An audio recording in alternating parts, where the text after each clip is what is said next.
Hello students, how are you? I hope all of you are fine.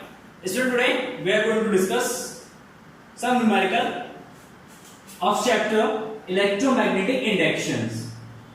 Electromagnetic induction के कुछ numerical सारे topics हमने almost finish कर दिए हैं, सारे टॉपिक्स खत्म हो गए, न्यूमेरिकल्स बचे हैं, अलग अलग टॉपिक्स के न्यूमेरिकल्स करते हैं, उसके बाद हमारा चैप्टर फिनिश हो जाएगा, उसके बाद हम चैप्टर नंबर 5 को रिवाइज करेंगे. So now here numericals, let us see first numerical, that is an aircraft with a wings span of 40 meter flies with a speed of 1080 km per hour in the eastward direction at a constant altitude in the northern hemisphere, where the vertical component of the Earth's magnetic field is 1.75 into 10 to the power minus 5 Tesla. Find the EMF that develops between the tips of the wings. मतलब उस airplane के wings के tips पे, इस end पे और इस end पे जो इसका विंग्स होगा, ये इस एंड पे और इस एंड पे कितना पोटेंशियल डिफरेंस सेटअप होगा, ईएमएफ कितना सेटअप होगा, वो हमें कैलकुलेट करना है. So now here given as that length of wings is equal to 40 metre and velocity of airplane, ये aircraft is 1080 kilometre per hour. Just it change into metre per second. Just इसको metre per second में convert करेंगे तो 1080 into 5/18. किससे multiply करेंगे? 5/18 से multiply करेंगे metre per second. इसमें कन्वर्ट करेंगे मीटर पर सेकेंड में कन्वर्ट करेंगे.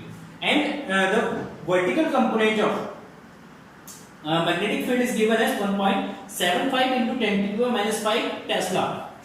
VV vertical component is equal to 1.75 into 10 to the power minus 5 Tesla. देखिए इसमें वर्टिकल कंपोनेंट का काम आएगा क्योंकि हॉरिजॉन्टली प्लेन एयरक्राफ्ट आपका मूव कर रहा है.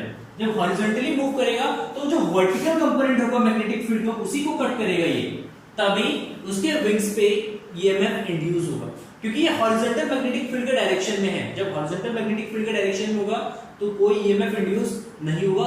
ईएमएफ जो इंड्यूस होगा वो आपका वर्टिकल कंपोनेंट के कारण इंड्यूस होगा. So now VB vertical component of magnetic field is given as 1.75 into 10 to the minus 5 Tesla.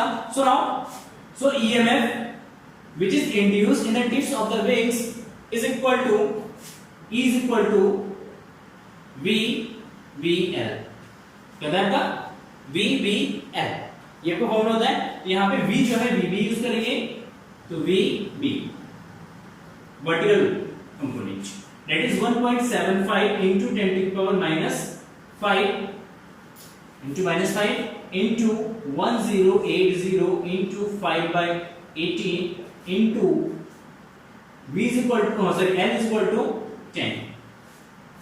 L is equal to 40. 10 कह रहा 40. ठीक है. सो नाउ 2 से डिवाइड कर दो इसको 9 और ये जब आपका 20, 2 से डिवाइड कर दिया एंड 9 से इसको डिवाइड करते हैं, देन वी गेट 1.75 into 9 1 जा 9 बचा कितना 1 8 9 2 जा 18 0 120 और 20 into 5 की मल्टीप्लाई करेंगे दैट इज 100. 12 5 जा into 10 to the power minus 5. ये 12 5 जा 66, 12 7 जा 84, 12 5 जा 12 5 जा 60 06, 12 7 जा 84 plus 6 90, carry 9, 12 1 जा 12 plus 9 तो 21. 2 प्लेस पर डेसिमल है into 10 to the power. देखिए इस 0 को 100 के साथ ले लेना, ये यहाँ पे ले लेता हूँ मैं 0, आप कंफ्यूज हो जाएंगे. तो यहाँ पे 0 इस ये वाला 0 ले लेते हो 1 2 प्लेस पर डेसिमल यहाँ पे आ जाएगा into 10 to the power minus का 5, इसका मतलब हो जाएगा 10 to the power 2 that is 210 into 10 to the power minus 3 that is equal to 0.21 volt. मतलब उसके विंग्स के टिप्स पे जो ईएमएफ इंड्यूस होगा that is 0.21 volt. It's a very lesser EMF, बहुत ही कम ईएमएफ इंड्यूस होगा इज इट क्लियर? सुनो,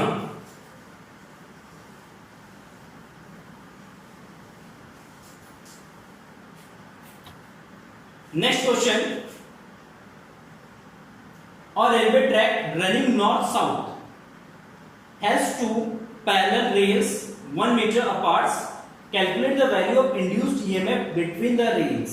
उस रेल की बिटवीन के बीच, मतलब उन दोनों रेल के बीच का हमें ईएमएफ कैलकुलेट करना है। When the train passes at a speed of 90 kilometre per hour, the horizontal component of earth's magnetic field at that place is 0.3 into 10 to the power minus 4 Weber per meter square. The angle of dip is 90. Angle of dip is 60. Angle of dip is 60. Theta is equal to 60, and horizontal component of magnetic field is given as 0.3 into 10 to the power minus 4 Weber per meter square.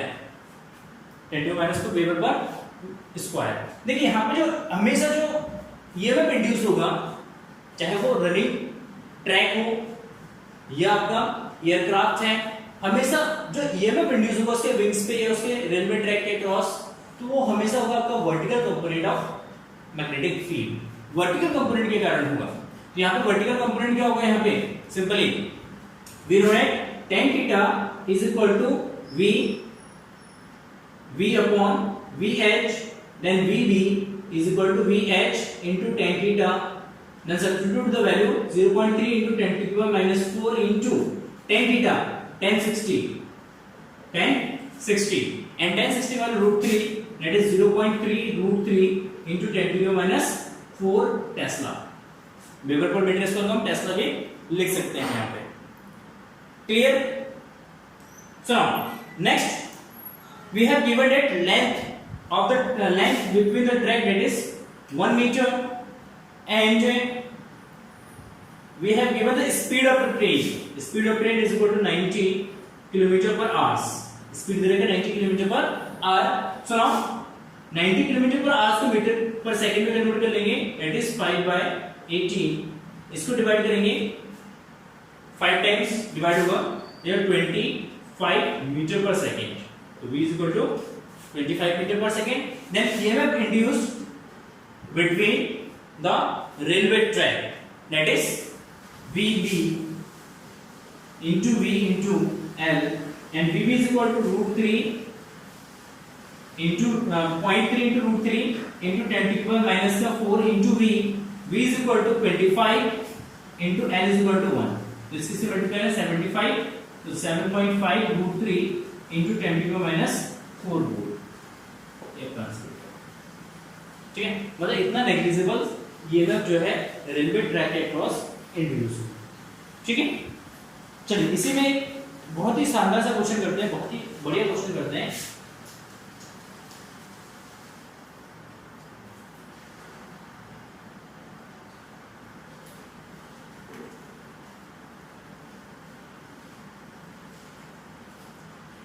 एक question है, अ metallic rod of length L is rotate at an angular speed omega normal to the uniform magnetic field.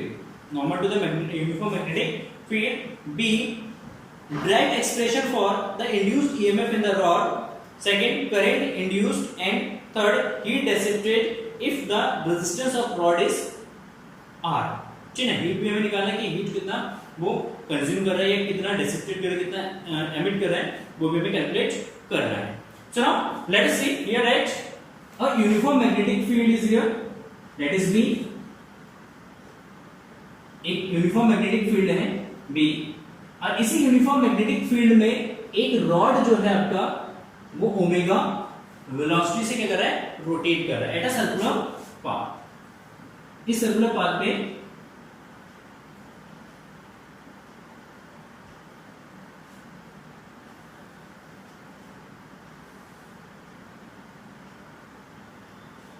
ये हमारे circular track पे क्या कर रहा है, एक रॉड जो है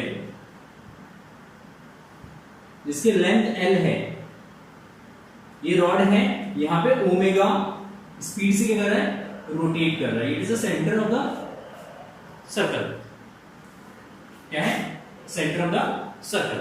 सर्कल लेट द लेंथ दे रखा है अपना रॉड जो है, इसकी लेंथ जो है हमारा L दे रखा है। L is given as length of the rod. Is it clear? और इसमें क्या दे रखा है? ओमेगा यूनिफॉर्म वेलोसिटी दे रखा है, मैग्नेटिक फील्ड V दे रखा है। तो अब इस रॉड पे जब ये रॉड इस पे इस तरीके से रोटेट करेगा, यहाँ पे जैसे ये रॉड है इस तरीके से ये रोटेट कर रहा है यहाँ पे, ठीक, तो इसके रोटेशन से इस रॉड में कितना ईएमएफ इंड्यूस होगा, क्योंकि ये वर्टिकली क्या कर रहा है, मैग्नेटिक फील्ड कट कर रहा है। जब वर्टिकली मैग्नेटिक फील्ड कट करेगा तो मैग्नेटिक फ्लक्स क्या होगा, चेंज होगा। जब मैग्नेटिक फ्लक्स चेंज होगा तो इस रॉड में ईएमएफ इंड्यूस होगा, कितना ईएमएफ इंड्यूस होगा वो कैलकुलेट करना है। So now length of rod is given as capital L, capital L, small l नहीं कैपिटल।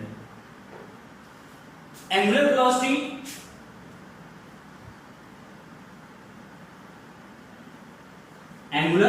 वेलोसिटी आपका ओमेगा दे रखा है, magnetic field is V। So now the magnetic flux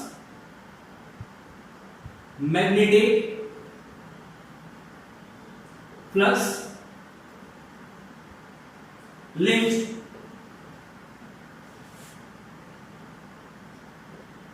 through the rod in one rotation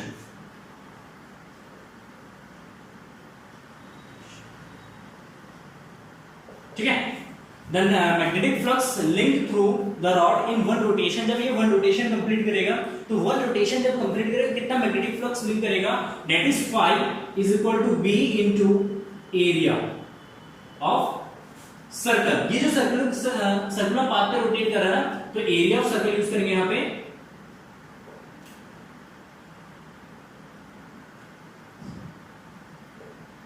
ठीक है ना। एक circle का area that is b into area of circle is equal to pi l square, that is b pi l square। इतना flux जो है link कर रहा है इस रॉड से। अच्छा, फ्लक्स लिंक कर रहा है तो ईएमएफ कितना होगा, सो ना EMF is equal to it is a motional EMF. कौन सा ईएमएफ है, मोशनल, क्योंकि रॉड मोशन में है ना, तो मोशनल ईएमएफ इंड्यूस होगा, that is VBL, sorry, induced EMF change in flux upon time, EMF is equal to change in flux upon time। तो कितना फ्लक्स चेंज हुआ, that is V pi L square, and time is time period. यहाँ पे हमने लिया है one rotation में कितना फ्लक्स चेंज हो रहा है, तो वन रोटेशन में कितना फ्लक्स चेंज होगा, दैट इज वन रोटेशन में time period, that is suppose t है, मतलब t टाइम में ये अपना रोटेशन कंप्लीट कर रहा है। तो पाई b pi L square upon t and 1/t is equal to f लिख सकते हैं हम, frequency pi L square f is the 1/t, that is frequency. क्या है फ्रीक्वेंसी, मींस कि 1 सेकंड में कितना रोटेशन कंप्लीट कर रहा है। बट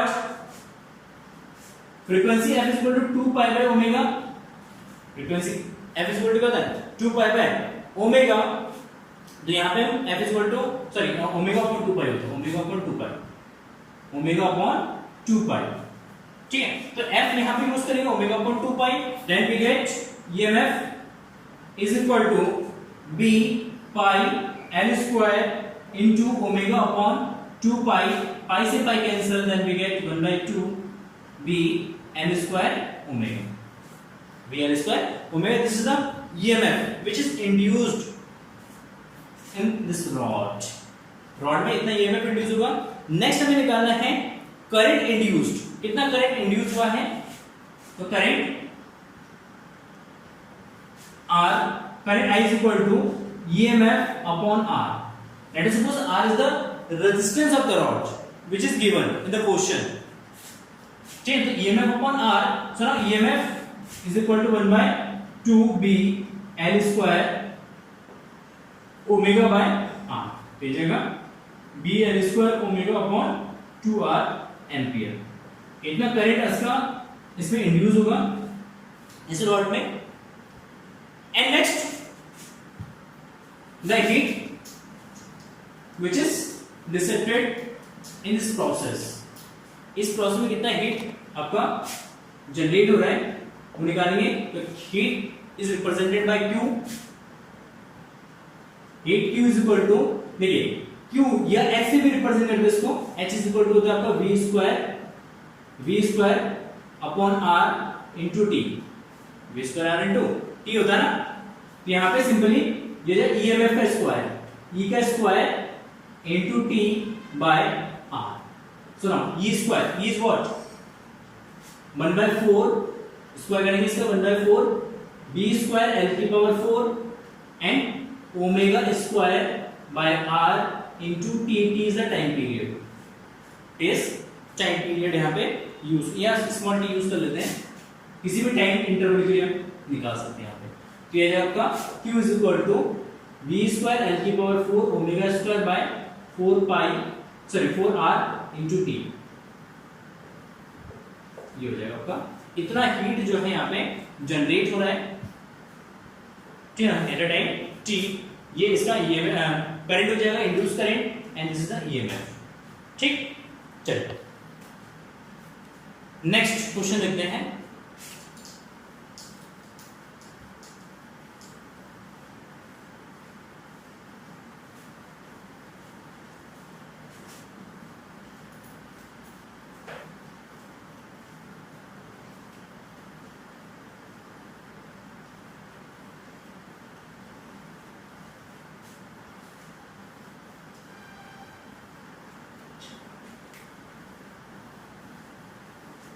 ठीक है, नेक्स्ट क्वेश्चन लेते हैं। A metal disc of radius r rotate with an angular velocity omega about an axis perpendicular to its plane and passing through its center in a magnetic field B acting perpendicular to the plane of the disc. Calculate the induced EMF between the ring and the axis of the disc. Axis of the disc. देखिए यहाँ पे क्या निकालना है आपका, EMF निकालना है, क्या निकालना है, EMF निकालना है। Just like this question is given as that this is a disc, ये हमारा डिस्क हो गया, ये इसका एक्सिस है, एक्सिस ऑफ रोटेशन, इस एक्सिस ऑफ रोटेशन के अराउंड क्या कर रही है, रोटेट कर रहा है। और यहाँ पे जो आपका मैग्नेटिक फील्ड है इस प्लेन के परपेंडिकुलर है, like this is the magnetic field B। जब ये डिस्क यहाँ पे रोटेट करेगा इस तरीके से, क्या करेगा, रोटेट करेगा अपने एक्सिस पे, एक minute, perpendicular to the plane passing through its center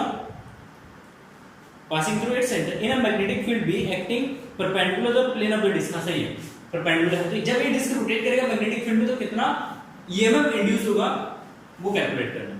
तो radius of disc is R, then the area of disc, that is A, is equal to pi R square, R is the radius of the disc, this is radius of the disc, so pi R square। then magnetic flux linked through the disc, phi is equal to B dot A, that is B pi R square।